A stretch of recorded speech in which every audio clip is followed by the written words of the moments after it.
বইতে ডগে তো কোট বইতে না মানা কিছু বুঝলি হ্যাঁ আমার কথাটা রাখলি না কা এখন তো আমরা বইছি রাখলি না কা তুই আমার কথাটা বুঝলি আমার কথাটা রাখলি না কা আমার কথাটা রাখলি না কেন যে জায়গা আমি মানা করছি যে এই জায়গা কোট বসাইলে সমস্যা পুরা ইয়া উপজেলা বদনাম হয়েছে আলাম শীতের আমি আমার কথাটা রাখলি না কা ইমন ক কাহিনী কি ওই যে যাও হইছে আর তুই কোট হাজারো যায় অন্য জায়গায় বসাও তোর আমি না কইছি আমি কইছি যে আমার বাউন্ডারির ভিতরে কোনো জোয়ার কোট চলবে না আমি কথাটা বলে দিছি না যদি ডগের স্টাফ ওরা নিজেরা নিজেরা শয়তানি করে এটা হলো পার্সোনাল বিষয় ডগের ফলে আটটাস খেলাইবো লেম্বু খেলাইবো হাজারি খেলাইবো কথা আমার বুঝছো কাম করে এগুলো শয়তানি করবো এটা ডগের স্টাফের ব্যাপার কথা আমার বুঝছো বাইরের লোক ডগের ভিতরে আইসা জুয়া খেলা এদিকে কোট চলবো না আমি যে জায়গায় বইলা দিছি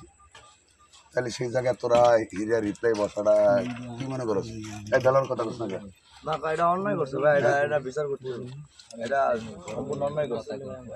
না আমি কেন কেন যেখানে আলামিন ভাই বইতে হইছে যখন বসে লাইছে ঠিক আছে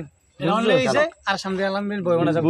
তো আমি খেলতে না মানা করি এখন এই কথা তো আমি কই না যে তোরা জুয়া খেলিস না কোট আলামিন ভাই বয়সে আলামিন ভাই চালাইছে আলামিন ভাই